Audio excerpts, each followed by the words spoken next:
don't really have much of a video today because I was at work and I'm not really supposed to tape what I do at work, so I missed a lot of footage there. It would have been good because I got stuck again today, but I am putting a fuel filter on the backhoe today.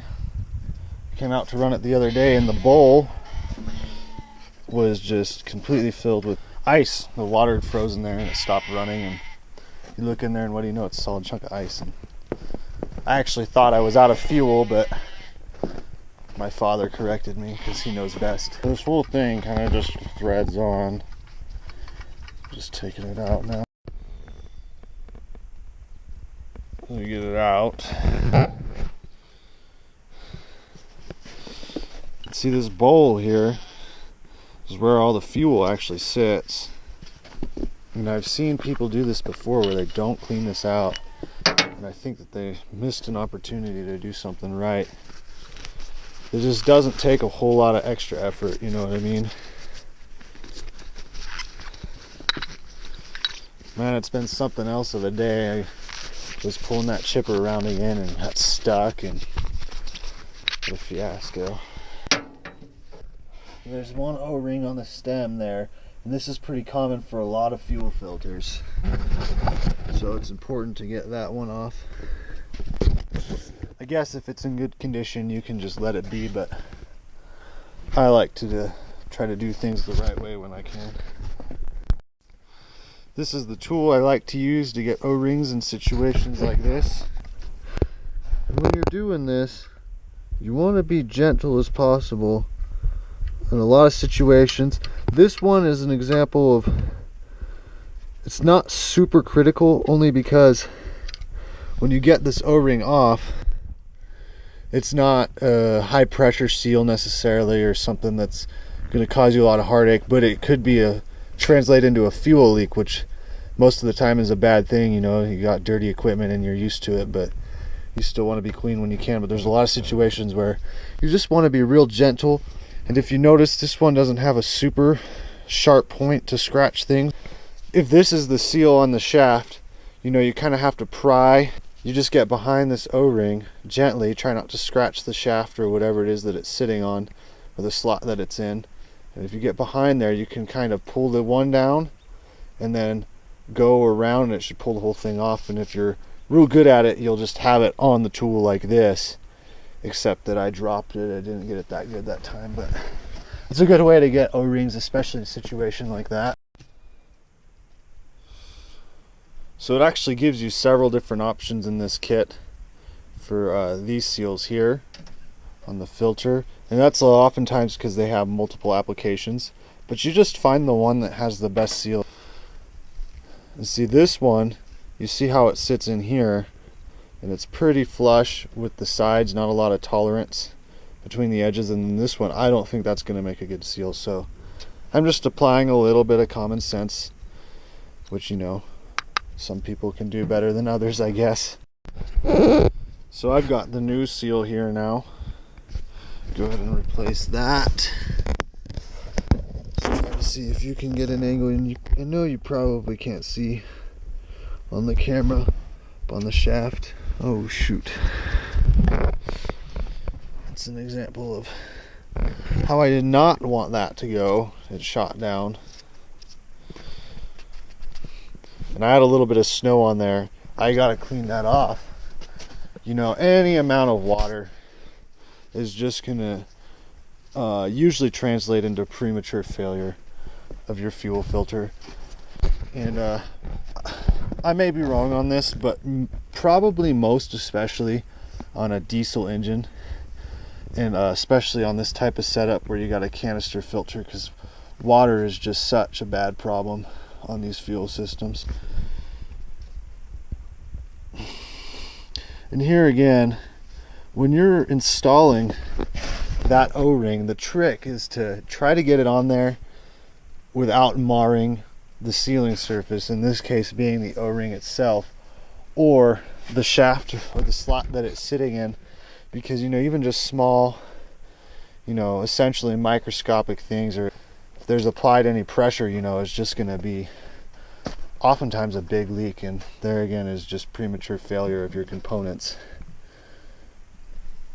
And I really like to have my things last as long as they're supposed to.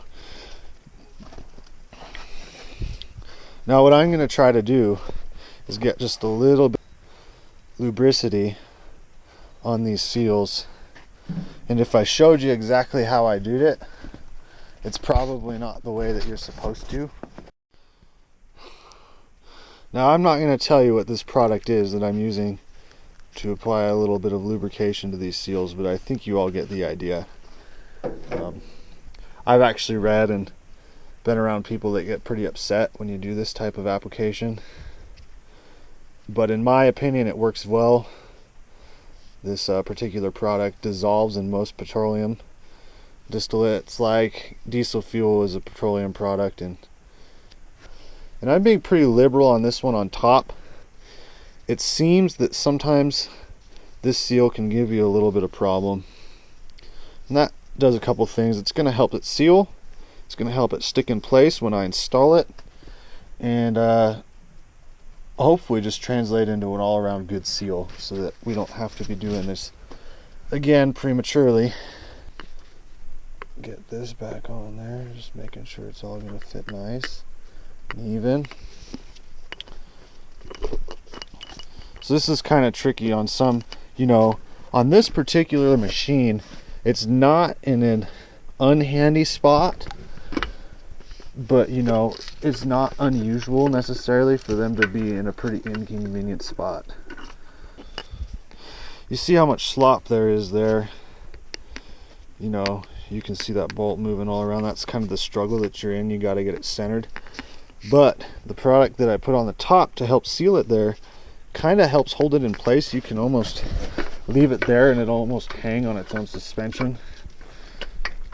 So I'm in the slot now. Oh, there's my helper. Hey, helper. Oh, hey there. Oh, who's a good girl? Who's a good girl? Oh, yes. Oh, yes. All right, get down. There are the turkeys. They were coming to inspect, see what was going on. Anyways, so you can see I'm just tightening up that bolt now. And as you get closer to where it's snug, just kind of have to make sure that things line up. This is really a pretty easy project. Nothing too complicated, but taking a few extra seconds, cleaning things up a little bit, really goes a long way to ensure that, number one, that it's installed properly, and also that it won't leak. And one of the things that I really don't like about leaking is it's bad for the environment. It doesn't really matter what your belief system is or any of that. There's a lot of controversy about environmental things nowadays, but I think we can all agree that we don't want to be harder on our environment than we need to. I mean, we live in such a great area. I don't know if you can see that, or if this camera even captures how pretty it is out here. Diesel fuel just doesn't really mix with that. Now, the nice thing is you get to a certain point, and that bolt, I've been turning the bolt underneath there, but it gets to a certain point, and usually because of that O-ring between the bolt surface and the glass bowl underneath, you can just turn the bowl and get a pretty good grip on it. And it's actually turning that bolt now too because of that ring. You get a little bit of sealing surface there. Now, if you didn't want to use a product like I used to seal those O-rings or the gaskets, the sealing surfaces, another option would be simply to rub just a little bit of diesel fuel on there to help it seal, and it does help. But I prefer to use that other product just because I think that it works much better. All right. Now, here comes the fun part to the priming of it. Now this works pretty slick because, I've seen machines before where the fuel pump and the fuel filter are on different sides, but right on this machine, this is my fuel pump here.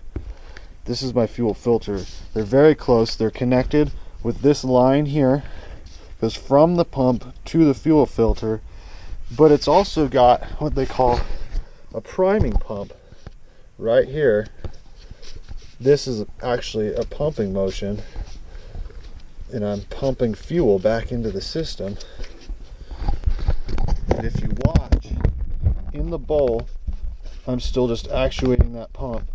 You can see the fuel going in, and that's what you need. You need to prime it up so that you got fuel in that filter, so that you're able to pick up fuel to the engine from the filter when you go to start the machine. Makes life a lot easier. And sometimes this is a little bit of trial and error. Sometimes this is a little trial and error. We may have to do a couple things a little different.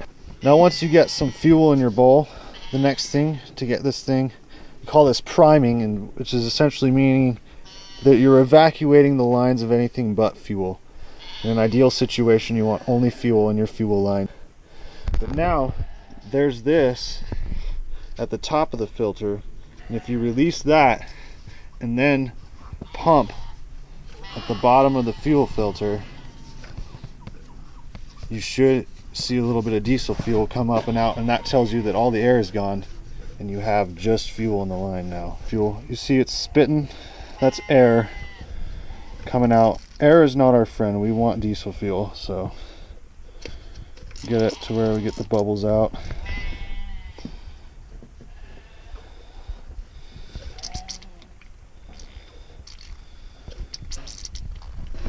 Just give it a little bit of positive pressure. Pump, let it spit the air out, and you're gonna leak a little bit of fuel, and if you're more prepared than I sadly wasn't, you catch it as best you can. But now we should be primed and ready to go,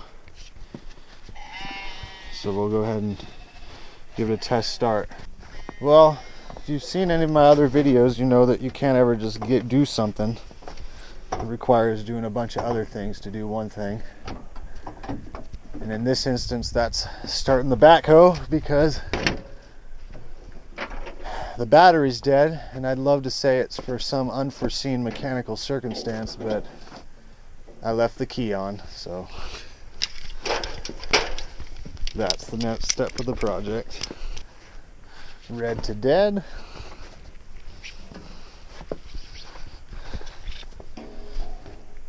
Red to donor.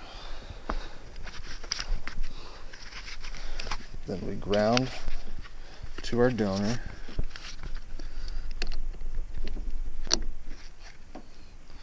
This is kind of a tricky one to get on, but that should work there.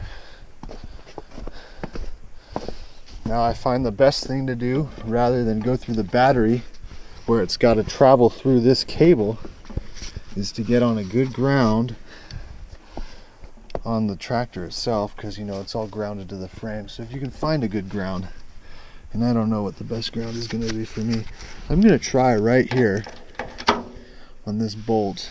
I don't know if you can see, but I think that that's probably going to be a pretty good ground. We'll see here. Start the truck up.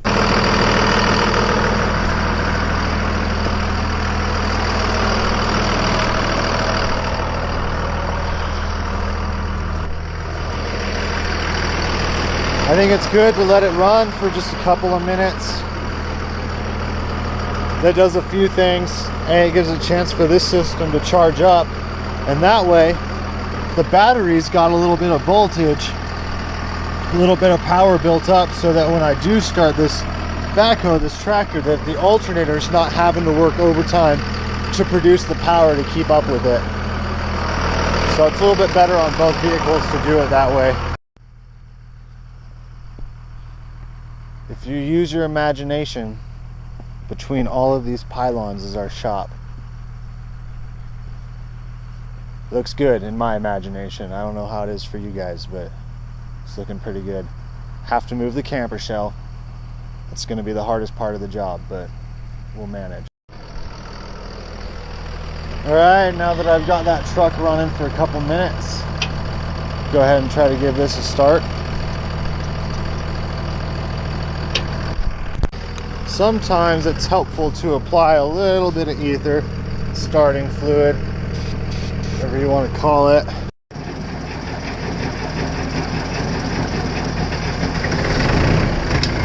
There we are. She came to life. You hear that jumping? That's a pretty good indication that we didn't quite get all the fuel out. I mean, all the air out of the fuel line. That's what it'll kind of do on you sometimes. And then in this weather, this time of the year, what happens is if there's any water in the line, it just freezes. So that's my video about changing a diesel fuel filter. Thanks for watching. Be sure to subscribe if you want to see more.